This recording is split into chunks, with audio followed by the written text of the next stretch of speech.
संत बहुत सुंदर समझा रहे थे। चैन मिले जो कुटिया में, नहीं महल अटारी में। जरा खा के देखो, बड़ा मजा लागे मेहनत के रोटी में।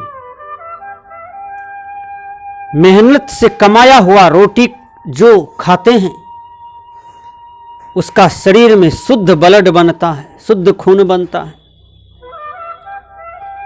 वह शरीर भी स्वस्थ होता है।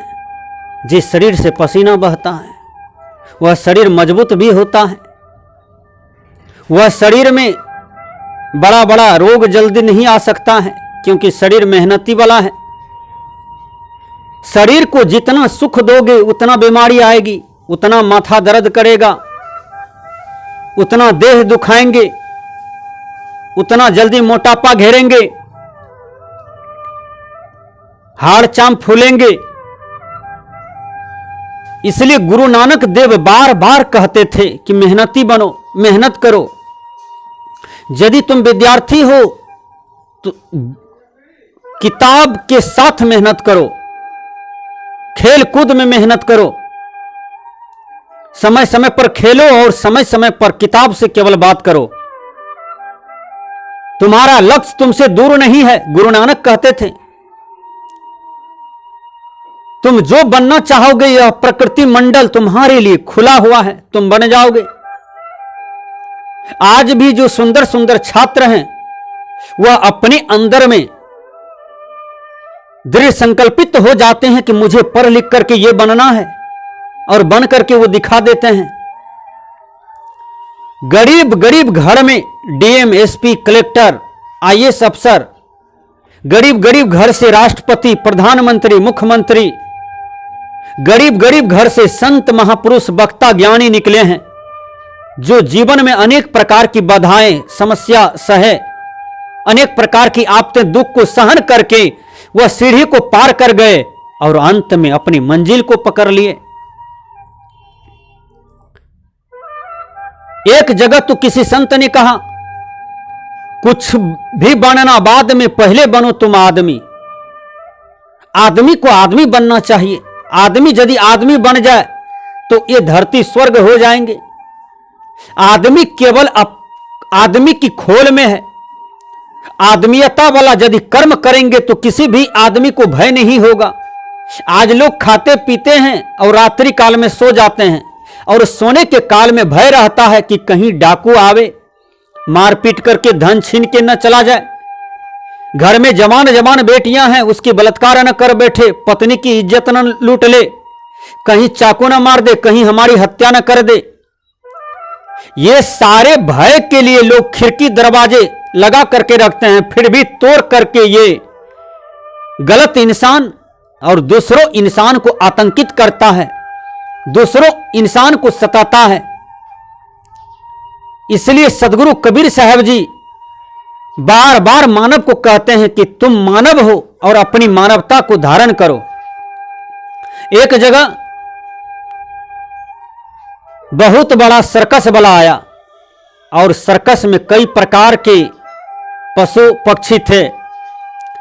सर्कस वाला सोचा कि इस क्षेत्र में हमें पैसा बहुत कमाना है। वह बहुत प्रचार करवाया, पोस्टर, पंपलेट, अनाउंसमेंट करवाया, हमारी सर्कस देखो, नहीं भूलोगे, याद रखोगे।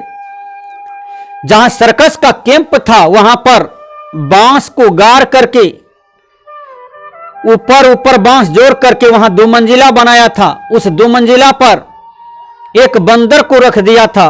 बंदर माइक लेकर के प्रचार करते थे। वो बंदर असली नहीं था, किसी मनुष्य को वहां पर बैठा दिया था, केवल बंदर का खोल पहना दिया था ताकि लगे कि बंदर बोल रहा है। वह प्रचार करता था। जब जब मेला में लोग आते थे, सर्कस देखने के लिए आते थे, तो त्यों त्यों बंदर उछल उछल करके 2 मंजिला पर से प्रचार करते थे। विचार कीजिए, संजोग हुआ कि सर्कस 4-5 दिन खूब चला, 6वां दिन थोड़ा गड़बड़ा गया। सर्कस वाले उदास पड़ गए। वो बंदर खूब प्रचार कर रहे थे, उसी क्रम में उसका पैर वहां से फिसल गया और गिर गया। बाघ का जहां पर झुंड था वहीं गिर गया। वो सर्कस वाला का पास भी बाघ था, लेकिन ओरिजिनल बाघ नहीं था। बाघ का छाला था और वहां पर 5-6 आदमी को सेटिंग कर दिया था, बाघ का छाला पहना दिया था उसको, ताकि लगे सचमुच में बाघ है। वो बंदरवा जब बाघ के झुंड में गिर गया तो बंदर झाड़ा फिर दिया, लेटरिंग कर दिया डर के मारे, पैखाना निकल गया, पेशाब निकल गया डर के मारे, अब तो ये बाघ हमें खा जाएगा, यहां कोई है भी नहीं। लेकिन वो नहीं जानता था कि जिस तरह से मैं डुप्लीकेट बंदर बना हूं उसी तरह से डुप्लीकेट बाघ भी होगा। उसको यकीन हुआ कि यह सचमुच में बाघ है। वो क्या करता है, डर के मारे तो उसका पसीना छूट गया, सब चीज हो गया, सब क्रियाक्रम हो गया। उसी बाघ में से एक बाघ आया बंदर के पास, तब तक में तो यह कठवा के अब दम ही तोड़ने वाला था कि अब ही खा लेगा नोच पकड़ के, लेकिन रकम से कहता है थोड़ा खैनी दो ना हमको, 3 दिन से खैनी नहीं खाए हैं। कहा अरे तुम मनुष्य हो? कहा हाँ भैया मनुष्य हैं, लेकिन बाघ का छाला पहन करके ड्यूटी पर हैं। तो उसी प्रकार यह मानव की खोलरी पहनने से कोई मनुष्य नहीं होता है। इसलिए शास्त्रकार ने कह दिया मनुर्भव, मनुष्य बनो। मनुष्य जोनी में हो तो मनुष्य जोनी में आने से कोई मनुष्य नहीं होता है। मनुर्भव, मनुष्य बनो। वह क्या है? मानवता को धारण करना। मानवता क्या है? दया, क्षमा, सत्य, शील, विचार, विवेक, सद्गुरु की भक्ति, राष्ट्र की भक्ति, विश्व की भक्ति, ये सब मानवता में ही आते हैं। सबको धारण करो और फिर देखो तुम्हारे जीवन में क्या आनंद है, क्या मजा है, क्या नहीं तुम बनोगे, क्या नहीं तुम पा सकोगे इस पृथ्वी मंडल में, सब कुछ तुम्हें मिल जाएगा। इसलिए हमने कहा कि सदगुरु धर्मस्वरूप साहब जी कहते हैं सुधरो और सुधारो, अपने जीवन को सुधारो और दूसरों को भी सुधारने का प्रयास करो। दृढ़ संकल्प के साथ यदि कहीं तुम कुसंग में हो, कुसंग में पड़ करके यदि तुम अपराधी हो, अपराध वाला काम करते हो दिन रात, तुम्हारे कर्म से समाज, विश्व, राष्ट्र आतंकित है, तुम्हें लज्जा आनी चाहिए कि कहीं हमारे कानून, हमारे देश के कानून हमें पकड़ लेगा, हमारे नाम पर लोग थूक फेंकेंगे। इसलिए हम मनुष्य बन के दुनिया में आए हैं तो मनुष्य बन करके दुनिया से जाना है। इंसान बन करके आए हैं तो इंसान बन करके दुनिया से जाना है। इसलिए हम अपने जीवन को बनाएंगे और दूसरों को भी बनाने का प्रयास करेंगे।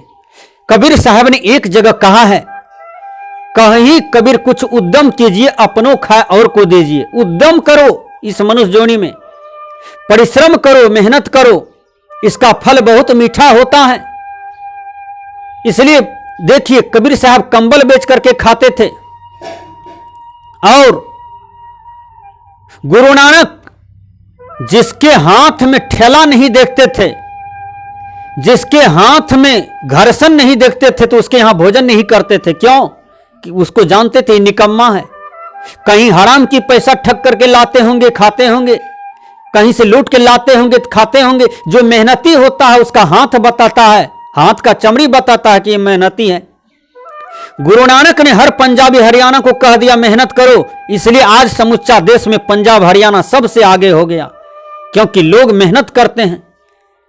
मैंने देखा भी है, मैं पंजाब गया, वहां बड़े बड़े लोग जिसको कार है, बिल्डिंग है, फैक्ट्री है, वो भी गौ को अपना से चारा खिलाते हैं, मवेशी को खिलाते हैं, खेत में काम करते हैं, मजदूरों के साथ खटते हैं।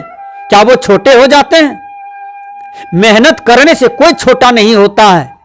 मेहनत करते करते कोई राष्ट्रपति बन जाता है, प्रधानमंत्री बन जाता है, वैज्ञानिक बन जाता है, समुच्चा विश्व का मालिक बन जाता है, डीएम, एसपी, कलेक्टर बन जाता है, एक जिला, एक राज्य का मंत्री बन जाता है, नेतृत्व करने वाला बन जाता है। सारे मेहनत का फल है।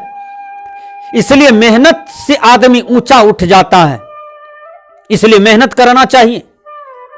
भगवान, देवी, देवता, महापुरुष, संत, फकीर जितने भी हैं सब मेहनती हुए हैं। इसलिए मेहनत कराना चाहिए। जिसमें जो मेहनत करने की क्षमता हो वह मेहनत कराना चाहिए। इसलिए कबीर साहब ने कहा, कहीं कबीर कुछ उद्यम कीजिए, अपनों खाए और को दीजिए, अपनों खाइए और दूसरों को भी खिलाइए। केवल अपने लिए जीवन नहीं जिए, समाज राष्ट्र के लिए भी जीवन जिए। केवल अपने जीवन का मार्गदर्शक बन करके अपने जीवन को कल्याण कर लें, ऐसी बात नहीं। संसार को भी कल्याण, मोक्ष, मुक्ति, गुड बात बताने का प्रयास करते रहें।